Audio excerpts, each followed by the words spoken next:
after Nick Saban hit the eject button on this presidential commission, said, hey, we don't need this on the Paul Feinbaum show. We don't need a whole commission. Everybody knows what to do. We just need someone to actually do it. Nick Saban is now back in.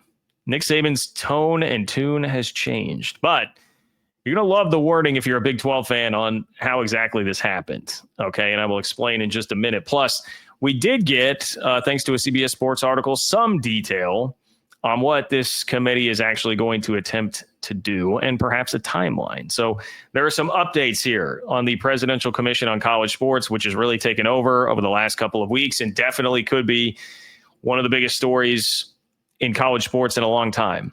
It also could be absolutely nothing. I think this is a very high ceiling, low floor kind of thing. This could amount to literally zero. It could change on a whim. There could be too much happening in the world that nothing gets accomplished with this. Or it could be the most impactful thing to happen to college sports in years, decades, perhaps, depending on what happens with all of this. So we got multiple reports on social media about what happened after Sabin went on the Paul Feinbaum show. It had been reported that Sabin was going to be co-chair along with Texas Tech billionaire booster Cody Campbell of this Presidential Commission on College Sports. Then Nick Saban goes on the Feinbaum show and does say, I don't know that we necessarily need a commission. I just, have some thoughts. Everybody knows what to do. We just got to do it. Really downplayed the idea of needing this thing or seeming like he wanted to be involved. Well, now Ross Dellinger tweets, Nick Saban met today with Cody Campbell, the Texas businessman, leading the yet-to-be-announced Presidential Commission for College Sports. The commission will continue developing, with Saban included. Further direction from the White House is expected. So it is still on. It is still going to happen. Brandon Marcello from CBS Sports said Nick Saban and Texas billionaire Cody Campbell met in person today to discuss the Presidential Commission on College Sports. The conversation was positive, and the expectation is Saban will be involved. So I want you to notice a couple of things here, how a couple of these tweets are worded. We're talking about Saban still being involved, right? But it's, hey, in tweet one, it says the commission will continue developing with Saban included. So it's like Saban is just a piece of this. He does not seem to be the meat of it. Like, hey, the commission is going to continue developing, and yes, Saban will be there. That makes it seem like, hey, commission was going to happen, whether or not Saban was going to do this thing or not. The other one, the conversation was positive. The expectation is Saban will be involved. So again, the expectation is Saban will be involved, but there is clearly something happening seemingly with or without Saban, the way this is being worded in these tweets, which I don't know about you guys, but I like hearing that because we know Cody Campbell's on board with this thing. We know Cody Campbell is committed to this. So it really feels like the Big 12's got the wheel, man. The Big 12's got the wheel. This is the co-chair that is really committed, and he's having to talk Nick Saban into being involved, which is fine. Hey, bring Nick Saban on board. That's okay. Hopefully he doesn't get his way with a 40-team cutoff, but it really feels like Cody Campbell has such a huge level of influence over this thing, and we know that he is the one, it's already been reported by Ross Dellinger, that has a direct line to the president himself. So there's a lot to like about the level of influence that is happening here. And it really feels like it was kind of like, okay, everybody acknowledging, yeah, Cody Campbell is driving the bus on this thing. He's going to have Nick Saban come along after Saban seemed to be backing off. But I love it, man. Cody Campbell could be one of the most important figures in Big 12 history. We'll see. Another tweet, White House leaders have begun pooling recommendations for commission membership from those at power conferences, NCAA, and athlete groups. Membership is expected to be 10 people or less with a goal of political and cultural diversity. Now we get into the CBS Sports story, which is where we start to get more info here. I'm going to have more on that, the amount of people on the committee in just a second, because I do think that is key. You cannot let this thing get too big. If you have too many people on this, you're just going to have way too many people, too many cooks in the kitchen, too many ideas, too many thoughts. You won't get anything done. It needs to be people that are people who get stuff done, one, and not too many of them so that everybody can move forward. To read from the CBS Sports article, but Sabin publicly questioning its utility. He has been involved behind the scenes and recognizes the value Trump could bring in delivering a federal solution. Quote, I know that Nick and Cody are talking on the phone a lot, Tommy Tuberville told CBS Sports, and that active work was being done on building the commission's roster around them. He referenced American Football Coaches Association Director Craig Bull. So Craig Bull is a name that could make sense, apparently, former North Dakota State head coach as well before he was at Wyoming, that could be on the commission. That makes sense to me. He's a guy that obviously has the ear of all the football coaches across the country, being the AFCA executive director. Here's the piece. According to Tuberville, the key is not overstuffing the group with too many names so that it becomes unwieldy and doesn't accomplish anything. I love CBS Sports puts this in here. Far too many NCAA working groups have experienced this over the years. Yeah, I think, Brian, committees like to talk. You're right. And the NCAA has been, I feel like, the ultimate type of organization that is all about that. Just lots of talking, lots of going in circles, not much moving forward, making progress, doing things that actually truly, really help. As CBS Sports detailed last week, Sabin and Campbell have publicly shared their views on several topics, ranging from NIL to the transfer portal to Olympic sports. While Sabin has constantly reiterated players deserve to be paid, he testified at a Senate hearing last year it wasn't in the spirit of college athletics for whoever wants to pay the most money, raise the most money, buy the most players is going to have the best opportunity to win.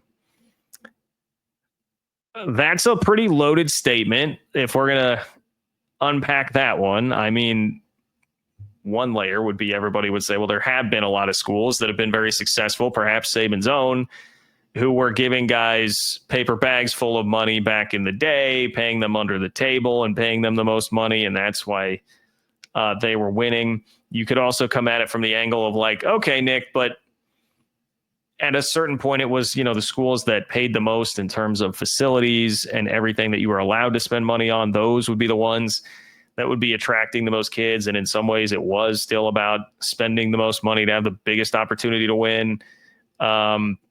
If you want to retrace this back and really unspool that, you could definitely go down that road and make a good case for that. But I also do understand what he's saying. If it is literally just directly paying millions of dollars to the players, and it's just about who can get the biggest oil booster to back them with the most money, is that really all that fun? I mean, obviously money is a part of any sport, but a little more interesting, a little more equitable if you have some sort of a salary cap. I mean, there are a million different angles you could go with that statement, but I understand what he is saying there. Here's another Tommy Tuberville quote. Quote, you're going to eliminate, the Tuberville took aim straight at Texas. He said, you're going to eliminate 90% of schools because they don't have the money. Look at Texas. Nobody's ever going to beat them again if we allow them to keep going the way they're going. Well, Tommy, Texas has not won a national championship yet. Okay, so I would just point that out. All right, they're not infallible even with the money, though things are going pretty well on the 40 acres. Tuberville said, again, I've got nothing against Texas. They're going by the rules, but we've got to hopefully make it work out. I think there's some irony in this, like Tommy Tuberville's talking about this whole idea of what this presidential committee can do. And I mean, one of the guys on it, Cody Campbell, has as much money as anybody. And Texas Tech has a roster that a payroll for their roster that's basically equal to, very similar to, at least Texas this year. So I mean, I don't know. There's a lot going on right in that same room at a place that Tommy Tuberville once upon a time did coach at. As far as other things the committee is supposedly interested in doing, according to the CBS Sports article, they mentioned getting all 50 states to operate the same way with NIL laws. That's Cody Campbell has discussed that ad nauseum. They want to find a way to preserve Olympic sports, which is something that I think becomes pretty important just to the overall college sports experience. I don't think anybody really wants this to just be boiled straight down to like football and men's basketball. But still no mention of the Sports Broadcasting Act. And I think that's where, back to the Josh Pate comments from a couple of weeks ago about like, hey, there are some things they could do if you carry this all the way out that would be in the best interest of college sports, that would not be in the best interest of the Big Ten or the SEC. Will you have the power to actually do that? That's going to be the question, because still in this long CBS Sports article, there was nothing about Sports Broadcasting Act, so you can pool your rights together so that you could sell TV rights as an entire college football entity, which leads you down the Project Rudy road, which is better for everybody that's not, top upper crust brands in the Big Ten or the SEC. As far as a timetable, no exact timetable on when the commission could come to conclusions. There is a strong desire to find solutions, but they still could be months away. I don't know. I read that and I'm like, months away would be nice. That's, that conversation that we were just having about how much gets done or doesn't get done typically on committees, commissions, whatever. If we're talking about months, it's only going to take months. That is great. Sign me up. My concern here would be that it would take years to get something done. So anyway, they point out the commission won't have the power to change laws, but they can recommend them to Trump and or Congress. Trump wants to be involved in fixing college sports, but with everything else going on in the world, Tuberville said the group wouldn't bring anything to the president until it had an actionable plan. So we do have sort of a blueprint there. Like, you got to lay out an actual plan before you take it anywhere and then hope you can just get it rubber stamped by Congress and or the president and push it through that way. So cross your fingers that it happens in months and that good things actually get done. There are some who have dumped some cold water on all of this. It's not just Adam in the chat. One Power 4 athletic director recently told CBS that they and their colleagues always leave Washington, D.C. dismayed at the prospect of a federal solution coming out of Congress. So they're cynical. They're cynical at this point. I get that. But how about the ending of this article? To put a bow on this whole conversation and back to where we started about the Big 12 really seeming to drive a lot of things here. Instead, it may be college football's greatest coach and a Texas oil billionaire who helped deliver a long-awaited rescue. Quote, I think Nick and Cody can get something done along with President Trump's power. Tuberville said, you're not going to get 6 votes in the Senate, so Trump is going to have to say, look, this is what we're going to do. Greatest coach in the history of college football and a Texas oil billionaire. Big 12 guy, former Big 12 player, Cody Campbell. That's who could be enacting all of this change. Still feeling pretty good. Relatively optimistic about what this could mean with the position of power that Cody Campbell is in. Appreciate you guys for being here.